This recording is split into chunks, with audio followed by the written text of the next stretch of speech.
Can you buy stuff with Cash App without a card? Hey everyone, welcome back to our channel. In this video we are going to discuss whether or not we can buy stuff with Cash App without a card. So make sure to watch the video till the end. Now, if you open up Cash App, you have a Cash App account and you also happen to have a Cash App card, and maybe you lost your card, or maybe for some reason you have not yet applied for a Cash App card. Can you still buy stuff with Cash App without your Cash App card? Well, the answer is absolutely yes, because you just have to really go to a store where they accept Cash App, because you can either scan a QR code and then pay to someone. You can pay to them via their email address. If you have their email address, you can also pay them as long as you have balance inside your Cash App account using the phone number as well. QR code, phone number, email address, all of these are really acceptable. Doesn't mean you need to have a virtual card or maybe a physical card to be able to pay it, whether it is an online store such as e-commerce site or whether it is an offline store.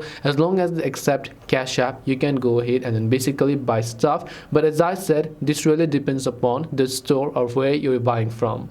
So hope this video helped you. If you have got any questions, feel free to leave them down below.